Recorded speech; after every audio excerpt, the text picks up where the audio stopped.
Hello guys, welcome back to this video where we dive into AI, Claude specifically for this series, and we try to build an MMORPG inspired by RuneScape. I was a bit unhappy with the last video with the quality of the microphone and the video, so I've set up a Osmo Pocket 3 for video and a DJI Mic Mini 3 for audio. So it's going to sound better, I'm going to look better, and yeah, well, without much more to say, let's crack into the video. So today I wanted to go over the editor. To be able to build the map, the quests, and all of the cool functionality that we've built so far with Claude in this MMO is we've had to build an editor. An editor is essentially kind of like almost like a game engine editor where you can create maps, you can add objects, and make the world feel more alive. So what we have right here is the starting map, so to call it, where you can see we have map. Map allows us to paint terrain. So if we say wanted to expand on the grass down here, we can paint onto that. Just an example. If we wanted to add objects, for example, I want to add a bit more trees here. I can just go ahead and drag and drop, or click and click new trees to add to the environment. I'm going to optimize this a bit better. Right now, you have to click, click, click, click. I'll have this like toggleable, so I'll just be able to click, click, click, click, click all the trees, for example, that I want. Now, if you saw the first video, you would have seen that we went through the first quest. Now, the first quest is quite long. It teaches you the basics from cutting wood to get logs, fishing to get food, cooking, and also combat. Now, how it works is there are essentially stages. So this will be the first stage of the quest. The stages are important, which updates the quest log. Then we have just basically dialogue trees of the user engaging with the NPC. Now, there was a bug in the one of the last stages of the quest, which I'm going to fix here just to show you. So it was speak to the Mirkwood guard. No, yeah, it was. Actually, it was when you return to him, maybe. No, it was this one here. So if you see show dialogue wizard, the problem is that when you're speaking to the warrior, you want to see the warrior talking, not the wizard. So if I go down here, I can go and I can find the warrior.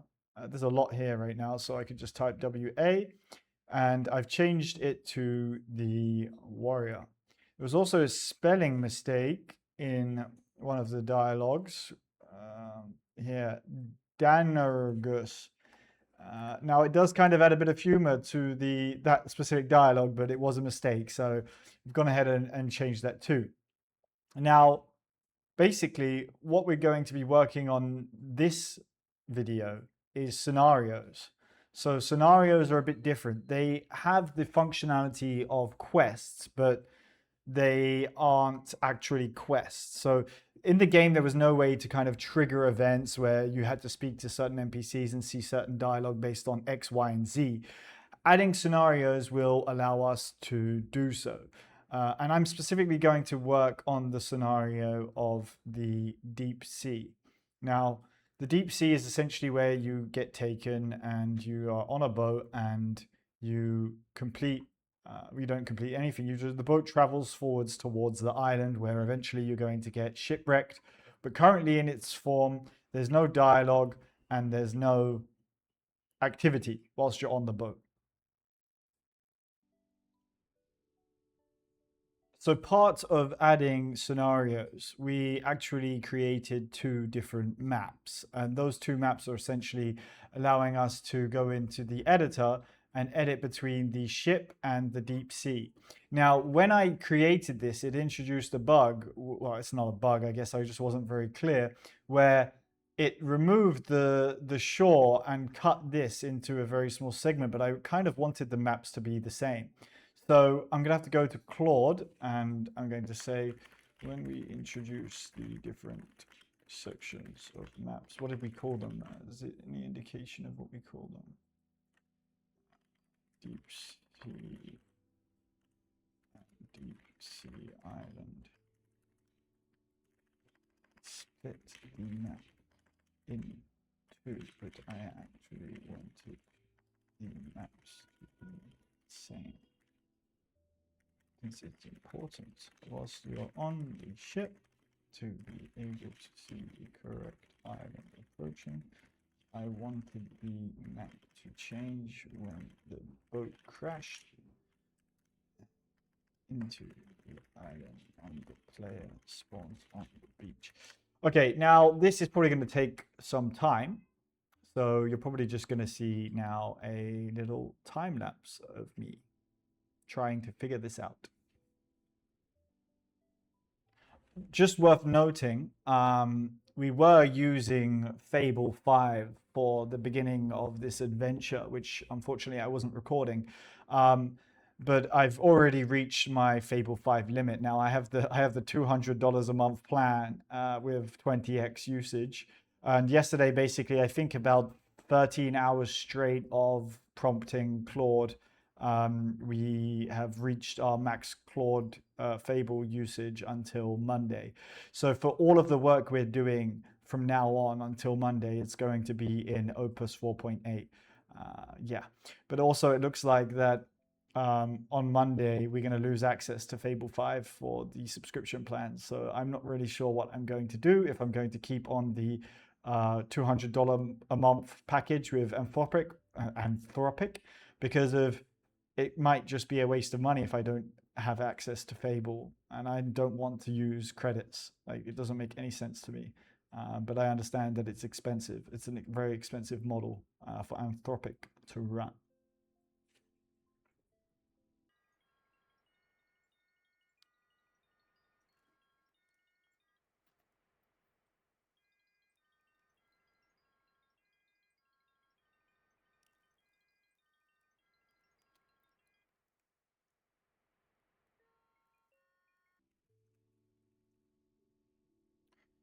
Now, what we're doing here is we're anticipating the future. So once I'm done with this whole island journey, there's going to be some quest line or scenario line in here so the user can progress further onto some sort of mainland.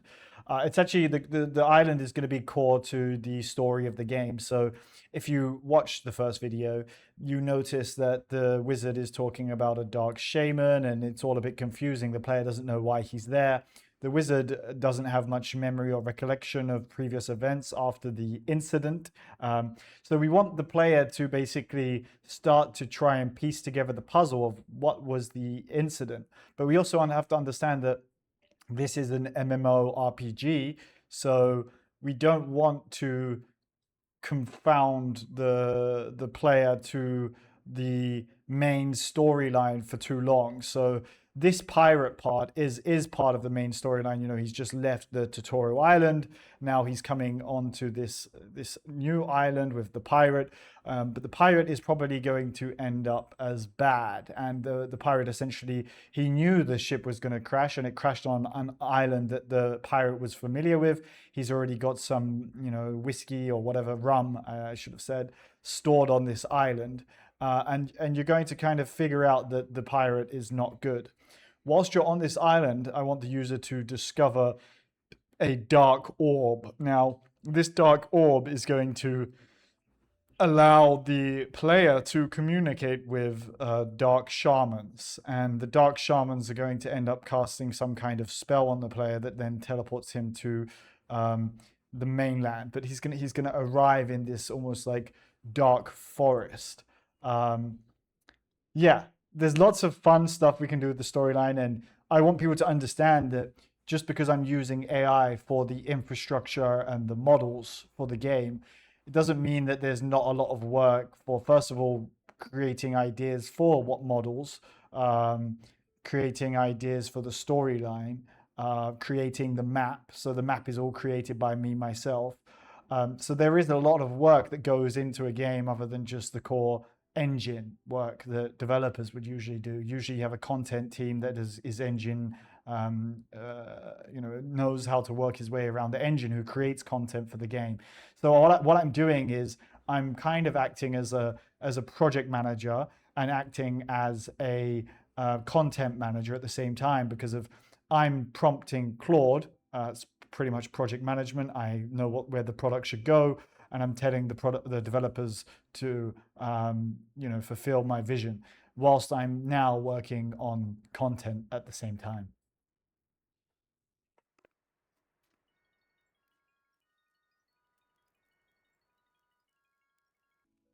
So now it's asked me if I want it to fade to black on ship impact or if the ship just stops. Now, because of the way that I envision this working from a animation and content perspective, I want it to fade to black on impact and then transport the player to a copy of the same map. That way I can create a shipwreck. I can change the player's model. So I want the player model to be laying down on the ground. I want maybe to introduce some blood potentially. So there's lots of things that I need to do that I can't do just by simply landing the ship on the shore and disembarking.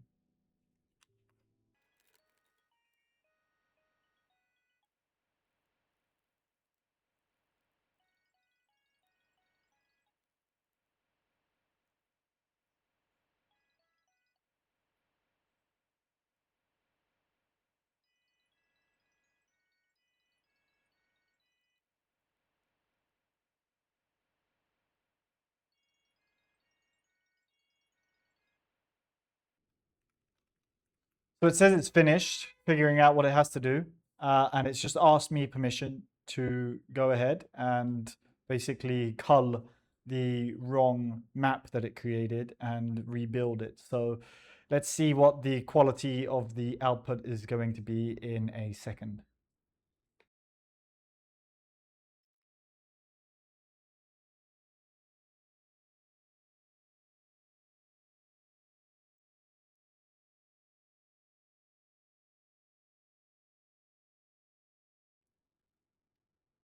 So it looks like Claude has fixed the island. So this is the actual island that I wanted to be displayed.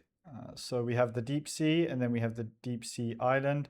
They're exactly the same, but essentially we're going to add a shipwreck here, and I should be able to. I haven't actually seen the shipwreck model yet. So we're gonna unveil this together, and I don't know, maybe it's gonna need some work. Oh, okay, wait. Claude is working on the model, the editor right now. Oh, I've lagged. Okay. Well, it's not terrible, but it's gray. It's good. It's good. It's really good, but it's gray. So that needs to change.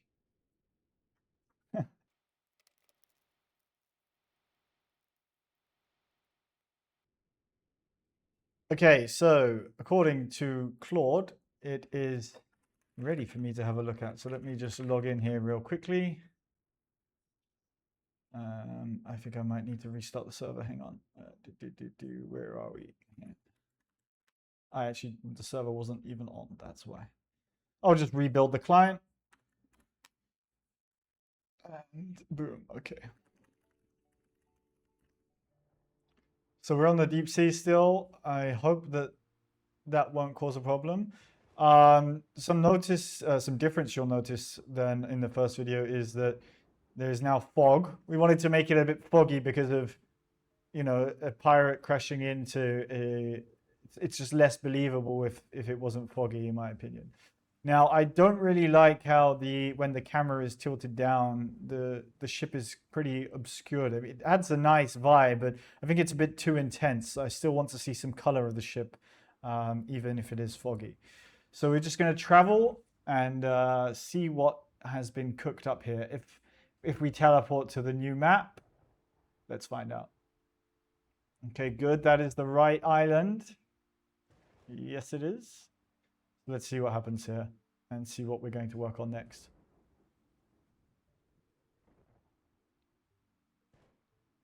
Okay.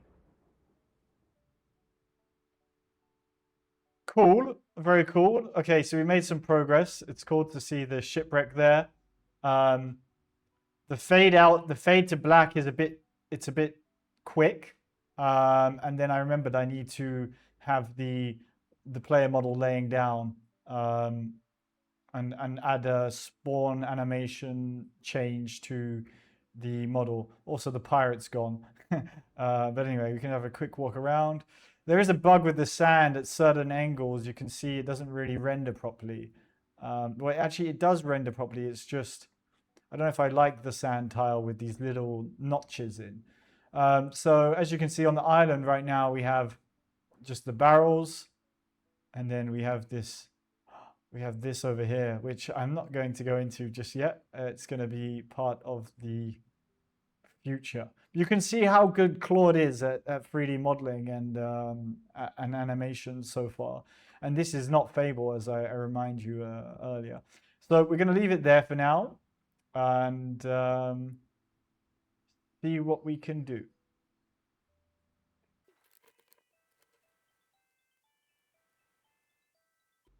So actually, I think for now,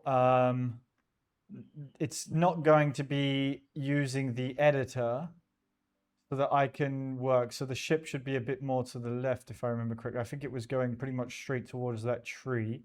And then I should fall, I guess, somewhere around there. So that this little object here is the player spawn point. So I can click up here, save the game, and that should be a bit of a better representation. Maybe we put it forward on there like that. Yes. Okay, cool. Yeah, so what we're going to do now is we're just going to save that again. We're going to go back to the deep sea. Now, we want to start working on the scenario. Obviously, the player has spawned in the deep sea and there's no dialogue. We want the player to start to ask himself some questions.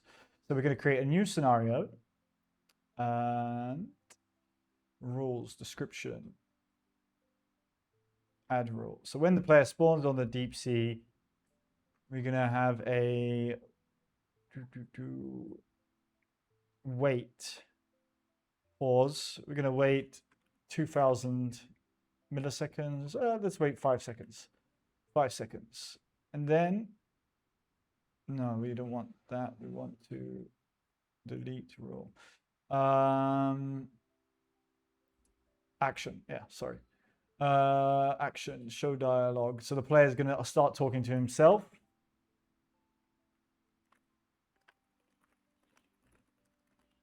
So the weather really is crazy. And action. I guess the pirate did warn me.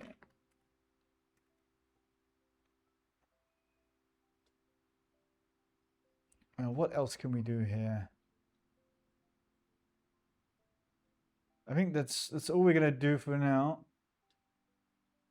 And then we need to kind of wait until the shore is in sight. Let's move the player spawn a bit over here. So he's at the front of the boat. And so he's going towards the island. 1, 2, 3, 6, 7, 8, 9, 10. I'm just eyeballing, I'm guessing. So I'm going to guess around 10 seconds after the already 5-second wait here. Let's see. Do a pause, just save. I don't want to have my session overwritten by Claude. So 10,000 milliseconds.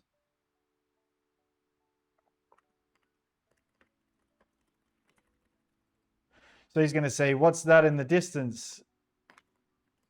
Is that the mainland? And then the pirate is going to say, oh, don't you worry.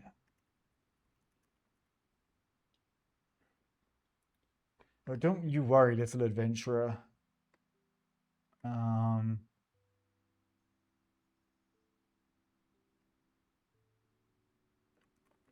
Something very special in store just for you.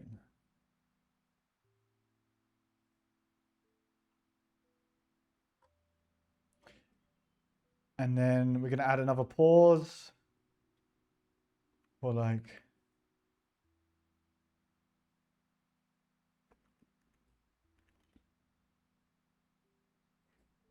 and now he's going to be like a bit unsure if he should have ever got on the boat.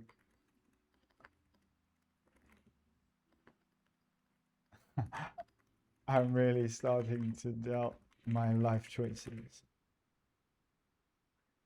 So we'll leave that as the scenario, and we'll just see if we can play test that now if it's working. This will be the first scenario that I've actually built, so it might not work. But we're just going to TP to the deep sea, and we're going to. Okay, wait a sec. We didn't move, so I think I might need to rebuild the client. Hang on, let's just save that again and rebuild the client. Okay, teleport to the deep sea. Okay, we've moved, so it should have updated now. We still can't walk. I don't know if I want the play. Okay, the weather is really crazy. Great, it's working. I guess the pirate did warn me. Did I say the pirate should do a ... I don't remember. It kind of makes sense. What's that in this? Is that the mainland? Okay, yeah, it's definitely happening way too soon. Unless, I mean, maybe the player, he can see more of the shore ahead than I can with the camera. But I think we need to increase the time. I think maybe double it. Let's double it. So where is it? So the pirate does go ... We don't. I don't know if I want that. So we can delete that. So there's the weight. So it should be, let's say 20,000, and we'll just quickly play test that again. I'm not sure if the game has considered that maybe I've already completed the scenario because it's not showing up now. So it might have already thought that I've completed the scenario. So that's a bug I need to address. I need to make it so that when I reset my character, it resets scenarios as well. So it's telling me it made the ship brown. I don't know if it's just a visual bug for me. Okay, great. There we go. Awesome.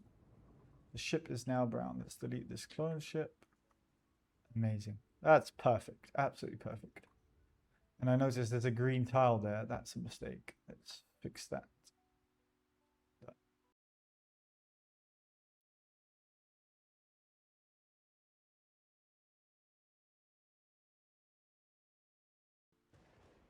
Okay, it has fixed the issue with scenarios. I guess the pirate did warn me.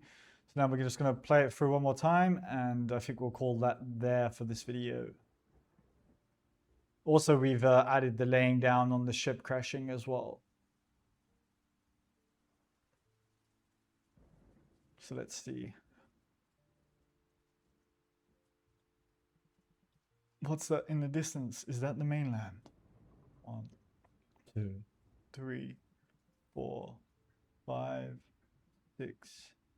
Okay, so about 6 seconds. So let's change it, extend that dialogue by 5 more seconds wait time, and then we should have it nailed. Let's see, did I put the position of the ship in the right place? The shipwreck. I'm not sure if I did. Let's see.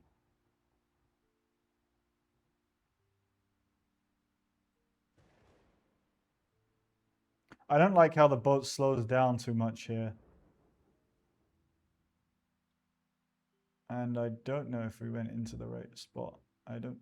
Wait. I think it might be further over there, actually. So the player should have been laying down when he spawned, but he's not. So that's a bug. But yeah, the shipwreck is now brown, which is great.